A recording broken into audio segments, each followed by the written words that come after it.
Hi everyone, my name is Allison Mercer. I'm 34 years old. My sister brought a DNA test to my son's 7th birthday and set the envelope beside his dinosaur cake like it was a party favor. And by the time my husband read the first page, the person exposed wasn't me, it was my mother. The party was in our backyard on a Saturday in May. Blue balloons tied to the fence.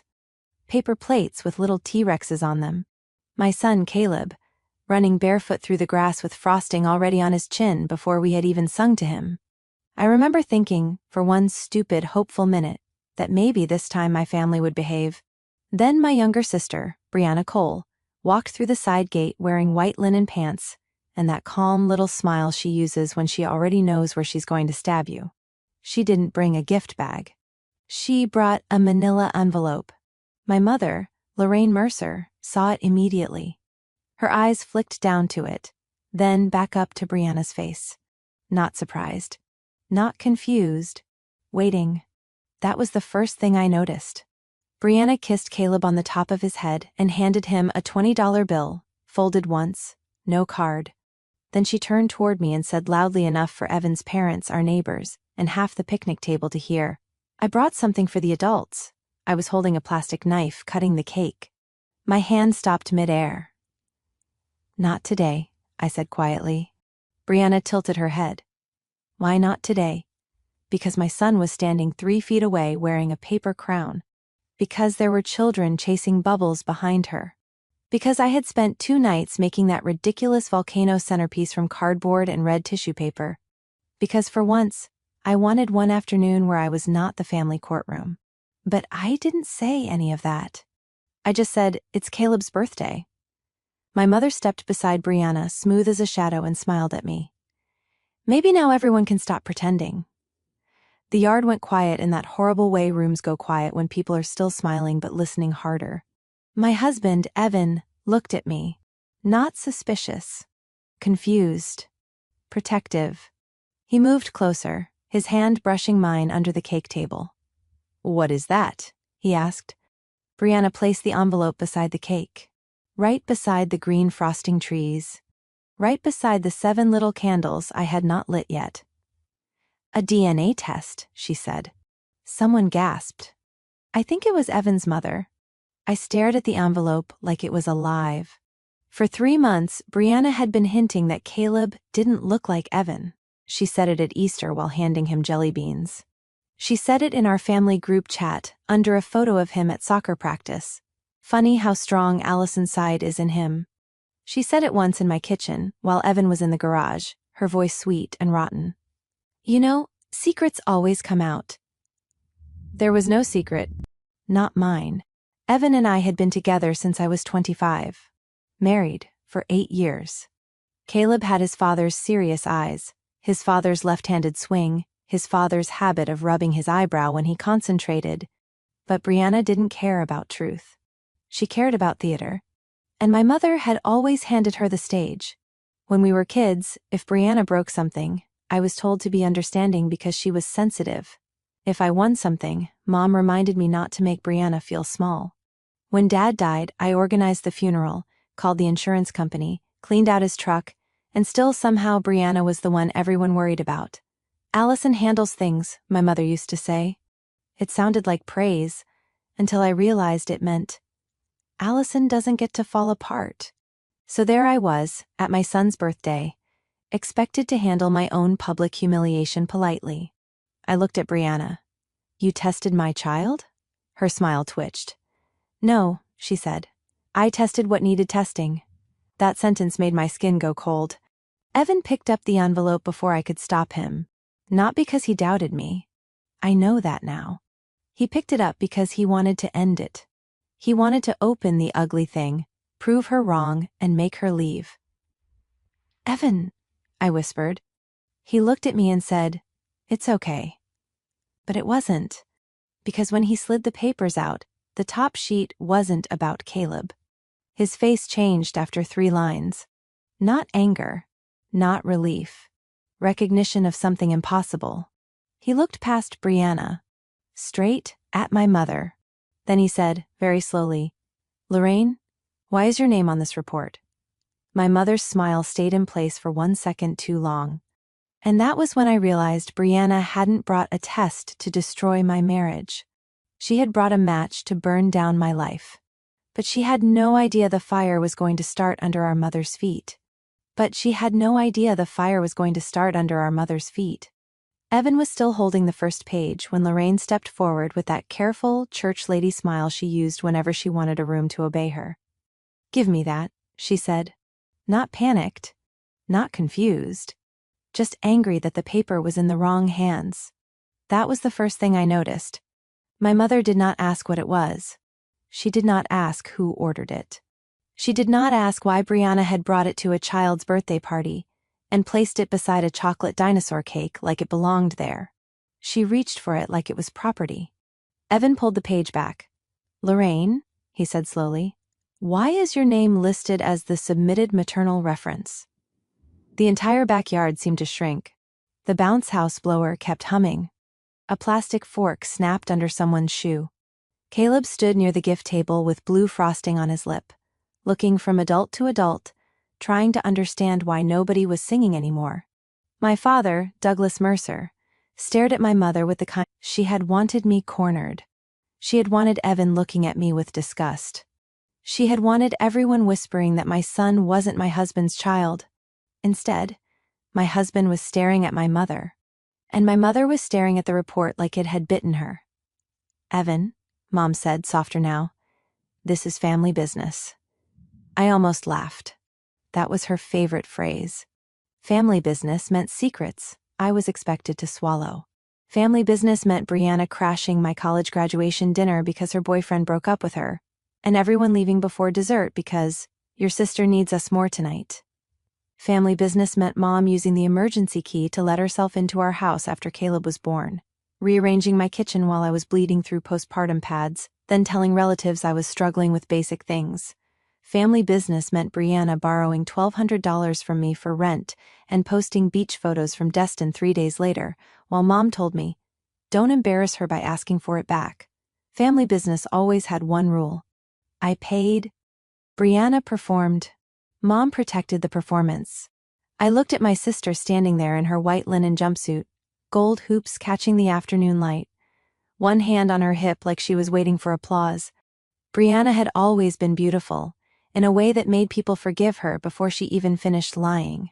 When we were kids, she broke my violin bow and cried because she was afraid I'd be mad. Mom grounded me for making your sister feel unsafe. When I got accepted to Michigan State, Brianna announced she had anxiety at the restaurant. Mom spent the whole dinner rubbing her back in the booth, while my acceptance letter sat under a basket of rolls. When I got engaged, Brianna wore ivory to my bridal shower and told everyone she didn't realize it photographed white. Mom said I was being petty, and when Caleb was born, Brianna held him for exactly 3 minutes before saying, "He doesn't really look like Evan, does he?" Mom laughed. I remembered that laugh now. Light, dismissive, dangerous. Back then, I thought it was just Brianna being cruel because motherhood had given me something she couldn't steal. But now I saw my mother's face beside the cake, and I understood something colder. Maybe the joke had never been a joke. Evan turned the page. His jaw tightened. "Who is Marisol Grant?" he asked. A woman near the patio gasped. My Aunt Patricia, my mother's older sister, actually sat down in a folding chair as if her knees had quit. Mom's mouth opened. Nothing came out. Dad whispered, "Lorraine?" Brianna snatched the envelope from the table, suddenly impatient.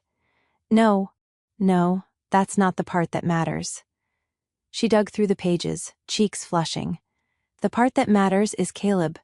The part that matters is Allison standing here acting like some perfect wife when—" "Brianna," Evan said, and his voice cut clean through hers. "This report is not saying what you told everyone it said." That sentence moved through the yard like a match through dry grass. Brianna froze. I could feel people looking at me. At Evan. At Caleb. At Mom. My son's little friend Mason whispered, "Is the party over?" And his mother pulled him gently toward the side gate. That hurt more than I expected. Not because the party was ruined, because my child was learning, in real time, that adults could turn love into a weapon and call it truth. I walked to Caleb, knelt in front of him, and wiped frosting from his mouth with my thumb. "Hey, buddy," I said, keeping my voice steady with every bit of strength I had. "Can you take your friends inside with Uncle Marcus? You can open the Lego box early." Caleb looked at Evan. Evan nodded once. My brother Marcus Mercer, who had been quiet by the cooler, stepped forward immediately. He was the only one in my family who never needed a speech to do the decent thing. "Come on, Dinosaur King," Marcus said, forcing warmth into his voice. "Let's go build something with too many tiny pieces." Caleb hesitated, then hugged my neck hard. That hug nearly broke me. When the children were inside, the backyard changed. It became adult in the ugliest way. No music, no squealing, just the buzz of flies near the fruit tray, and my mother breathing too fast through her nose. Evan held up the report. "Someone used Lorraine's DNA," he said, to test a maternal connection to Caleb. Brianna shook her head. "Because Mom wanted to help me prove—" Mom snapped, "Brianna, stop talking." And there it was. Not, "This is false." Not, "I didn't know." Stop talking. My sister looked at our mother, finally unsure. For the first time all afternoon, Brianna looked less like a woman setting a trap, and more like a child realizing she had pulled the wrong string. Dad stood slowly. "Lorraine," he said, "what did you do?" Mom lifted her chin. "I did what I had to do." That sentence landed in my chest like a stone, because I had heard versions of it my whole life. I did what I had to do when she opened my mail.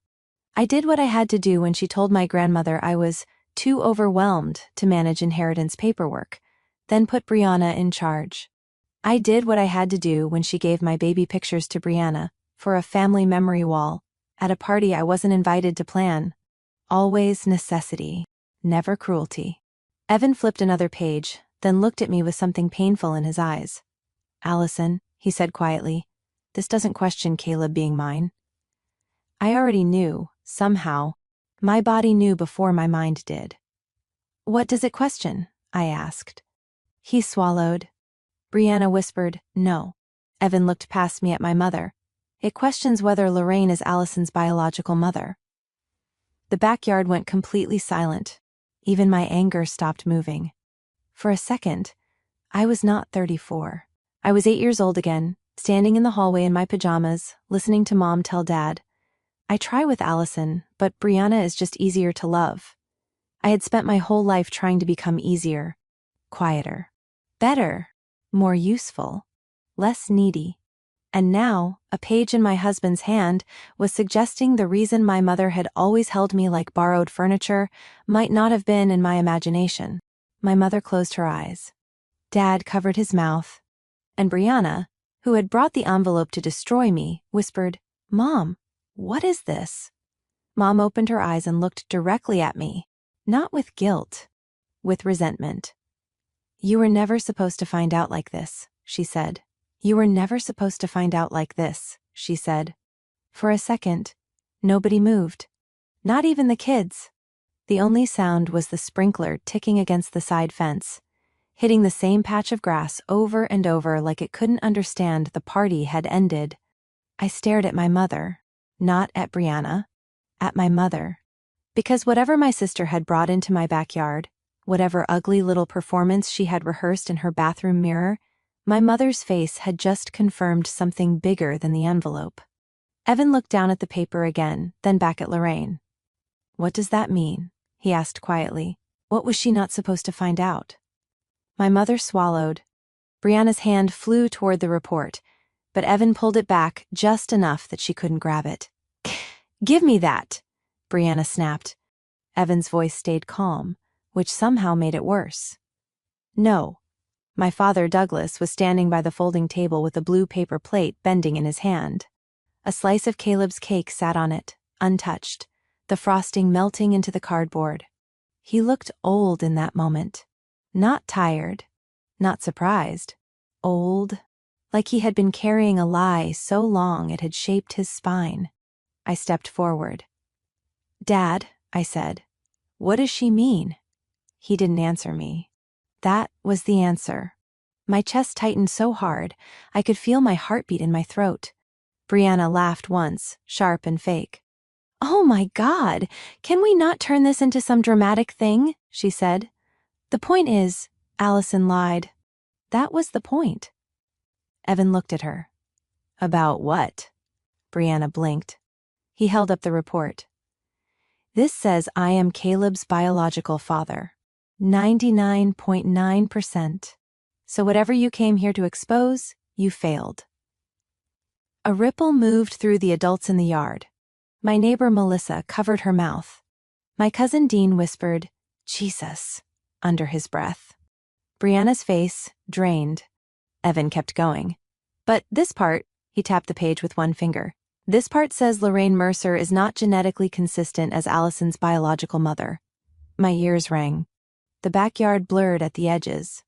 The balloons, the gift bags, the Spider-Man plates, the children standing too still because grown-ups had forgotten how to pretend. I turned toward Lorraine. She was looking at the envelope like it had betrayed her personally. "Mom?" I said. She flinched. That flinch did more damage than any sentence could have. Brianna's mouth opened, then closed. For the first time in my life, my sister didn't have a line ready. Because this wasn't the story she had meant to tell. She had brought a weapon, and it had gone off in the wrong direction. I looked at my father again. "Did you know?" His lips parted. "Allison, did you know?" His eyes filled before he answered. "Yes." One word. 34 years collapsed inside it. I heard someone gasp. Maybe me. Lorraine finally lifted her head, and the strangest thing was that she didn't look guilty at first. She looked irritated, like I was making a scene at the wrong time. "I raised you," she said. That was her first defense. Not, "I'm sorry." Not, "I should have told you." "I raised you." Like that settled the debt. My hand went to the back of a patio chair because my knees didn't feel entirely connected to me anymore. Evan stepped closer, lowering his voice. "Allison, come sit down." But I couldn't sit. Not with my whole childhood rearranging itself behind my eyes. The way Lorraine always said Brianna had her coloring, and I was harder to place. The way she kept my baby pictures in a shoebox in the hall closet while Brianna's were framed down the staircase. The way every Mother's Day card I gave her was corrected before it was appreciated. "You don't have to write so much," she'd say. "Just sign your name." And once, when I was 16, after I asked why she and Brianna looked so much alike in old photos and I looked like no one, Lorraine had told me, "Some children come out looking like the mailman. Don't be so sensitive." Everyone laughed. I had laughed too, because in my family, if you didn't laugh when they hurt you, they called you ungrateful. I looked at Brianna. "You knew?" She hugged her arms around herself. "No," Lorraine snapped. "Brianna!" That was when I knew she did. Maybe not all of it. Maybe not the details. But she knew there was a locked door in our family, and she had been rattling the knob for years. Brianna's eyes shone with panic. "I found something," she said. "Years ago, in the cedar chest." My father closed his eyes. Lorraine turned on her. "You had no right," Brianna's voice cracked. "You said it was nothing." "What did you find?" I asked. She looked at me then, and for one brief second, I saw the little girl who used to stand in my bedroom doorway, holding broken toys and blaming me before anyone even asked. "A hospital bracelet," she said, "and a letter." The yard went silent again. My mother's face hardened. "Oh, enough!" But it wasn't enough. It had never been enough. I had spent my whole life surviving on scraps of explanations. Enough was what Lorraine said when she had run out of lies. He walked past the cake table, past the gifts, past Caleb's red bicycle with the bow still tied to the handlebars. He went into my house like a man walking toward a grave. Lorraine followed him 2 steps, then stopped, because every adult in that backyard was watching her now. Not me. Her. That was the first shift. For 34 years, I had been the difficult daughter, the emotional daughter, the one who made things bigger than they were. But under those sagging birthday streamers, with frosting melting and children whispering near the bounce house, My mother was finally standing in the light. And she hated it. Evan touched my elbow. Do you want everyone to leave? I looked around. At my aunt pretending not to listen. At Brianna trembling beside the cake she had tried to poison with shame. At Lorraine, whose mouth was pressed into a thin, furious line. No, I said. My voice surprised me. It was steady. She wanted an audience. Brianna looked down. So let's have one. My father came back carrying a small yellow envelope. It was old, soft at the corners. The flap had been opened and closed so many times the glue was gone. He held it out to me with both hands. Like an offering. Like an apology he had delayed until it became almost useless. Lorraine whispered, Allison, if you open that, you can't undo it. I took the envelope. I didn't do it, I said. And for the first time all afternoon, my mother had no answer. For the first time in my life, Lorraine Mercer had no sentence ready. No, don't be dramatic. No, this isn't the place. No soft little martyr sigh, the one she used whenever she wanted everyone to believe I was hurting her by asking to be treated like a daughter. She just stood there beside Caleb's half-melted dinosaur cake, staring at the yellow envelope in Doug's hand like it had climbed out of a grave. Evan's voice was low. Allison, do you want me to read it? I looked at the kids running near the fence, at my son in his green birthday crown, laughing because he still thought the adults had simply gotten boring. Then I looked at Lorraine. Yes, I said. Read it. Doug made a sound. Allie. That nickname almost broke me. He only used it when he wanted me to remember the version of him who taught me to ride a bike, not the man who had watched me starve for my mother's affection and called it personality differences. Evan unfolded the letter carefully. The paper was old, thin at the creases. His hands were steady, but his jaw wasn't. He read, Lorraine, if you're reading this, it means I kept my promise long enough to leave her somewhere safe. Lorraine closed her eyes. Brianna's face changed. The thrill was gone now. She had brought a match to burn me, and suddenly she realized the house she lived in was made of paper. Evan kept reading. Her name is Allison May, but you can change it if you need to. Please don't tell her she was unwanted. She wasn't. I wanted her so badly it made me stupid. My knees went weak. Not because I was hearing I had another mother. Because that other mother had protected me more in one paragraph than Lorraine had in 34 years. Evan swallowed. I know Doug says this is the only way. I know he thinks people will talk. Maybe they will. But don't punish her for where she came from. She didn't ask for any of this. She deserves a mother who looks at her like a blessing, not a debt. The backyard went silent in that unnatural way silence happens around truth. Even the adults who had pretended to check their phones were staring now. My aunt's hand was over her mouth.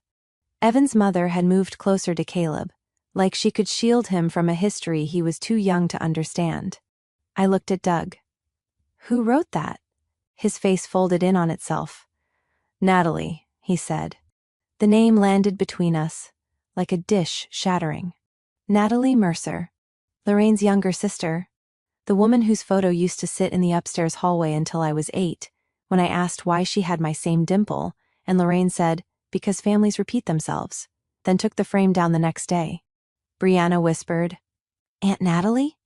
Lorraine snapped her eyes open. Don't call her that. There it was. Not grief. Ownership. I stared at my mother, the woman who wasn't my mother, and suddenly every cruel little detail rearranged itself. Why Brianna's drawings went on the fridge and mine went in a drawer. Why Lorraine sobbed at Brianna's college move-in but told me, You've always been independent, when I left with 2 suitcases and no help. Why she could praise strangers for being good mothers, but never say it to me. Why every time I needed softness, she gave me chores. You took me, I said quietly, and then hated me for reminding you of her. Lorraine's mouth trembled. I raised you. No, I said. You housed me. You dressed me. You made sure the world saw you doing the right thing. But you raised Brianna. Brianna flinched like I had slapped her, but I didn't look away from Lorraine. You made me earn a place she was born having. Doug wiped his face. We thought it was best. For who? I asked. He didn't answer. Because everyone already knew. Lorraine looked around at the neighbors, the in-laws, the cousins, the decorated folding tables, the dinosaur plates, the perfect little birthday scene she had planned to use as a stage for my shame. Then her voice sharpened. Brianna had no right bringing that here. I laughed once. It sounded nothing like me. That's what you're upset about? Brianna stepped forward, pale now. I didn't know the whole thing. I thought... She looked at me, then at Evan. I thought Mom had proof that Caleb wasn't... Mine? Evan said. She dropped her eyes. My husband held up the DNA report. This says Caleb is my son. It also says Allison's maternal line doesn't match Lorraine as a biological mother. You didn't expose my wife. You exposed your mother. Lorraine turned on Brianna so fast it was almost frightening. You stupid girl, she hissed. And that, somehow, was the moment the party truly died. Not when the letter was read. Not when my life cracked open. When everyone heard Lorraine speak to her golden child, the way she had spoken to me for years. Brianna's face crumpled. She looked younger than 32, suddenly stripped of all the protection she had mistaken for love. I walked to the cake table and picked up the manila envelope she had placed there like a party favor. Then I set Natalie's letter on top of it. 2 pieces of paper. One meant to destroy me. One that finally explained why I had survived. I looked at Lorraine and said, You are going to tell me everything. Not in whispers. Not later. Not after you've cleaned it up. Right now. Her lips parted. But before she could speak, my father said the sentence that made every adult in that backyard turn cold. Lorraine didn't just lie about Natalie, he said. She made sure Allison never received what Natalie left for her. Lorraine didn't just lie about Natalie, Doug said. The whole backyard went still. Even the kids had finally stopped running. Caleb was sitting on the porch steps with blue frosting on his cheek, holding the plastic stegosaurus from the cake like a tiny shield. My neighbor, Marcy, quietly started gathering paper plates, not because anyone asked her to, but because decent people know when a room needs fewer witnesses. Doug's hand shook as he opened the second envelope. After Natalie gave birth, he said, she changed her mind. Lorraine made a sound so small I almost missed it. Doug didn't look at her. She wanted you back, Allison. My knees weakened. For 34 years, the story had been simple. Cruel, but simple. Natalie was unstable. Natalie disappeared. Natalie didn't want me. That was the little poison drop Lorraine had put into every version of my life. Anytime I asked why I didn't look like her side of the family, she would sigh and say, Some women give birth. Other women stay. And I had believed the woman who stayed. Doug handed me the paper. It was a letter. Folded soft at the creases. My name was written at the top in handwriting I didn't recognize, but somehow felt like it had been waiting for me. My Allison May, if they let you read this one day, please know I did not stop loving you. I was young. I was scared. I thought Lorraine and Douglas could give you more than I could. But I was wrong to walk away before fighting for you. I am coming next Friday. I have spoken to a lawyer. I want to see my daughter. Please tell her I came back. Natalie.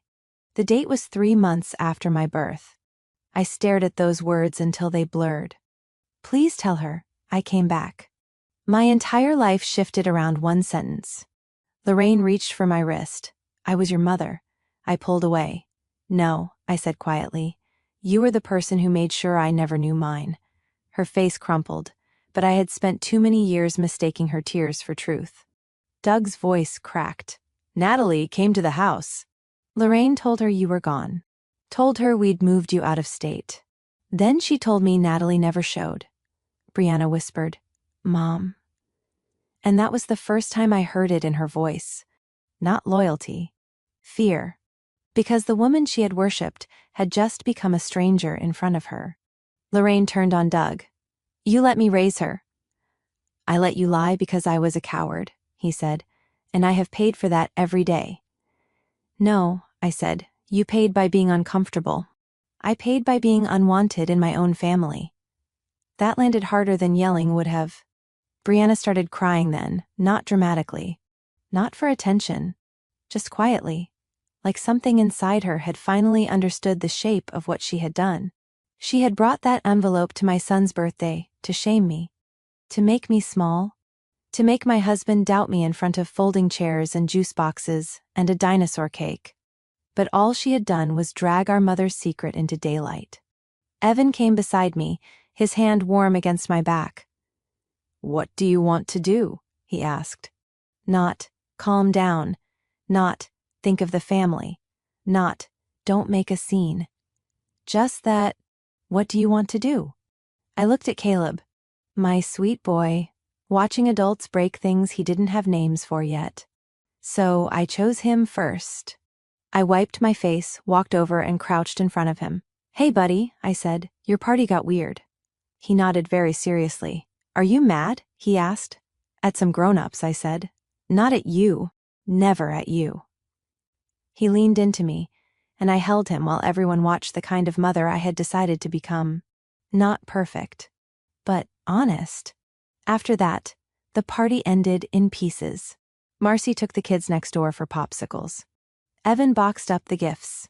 Doug sat alone at the patio table, looking 20 years older. Brianna tried to speak to me 3 times. I let her get to the third.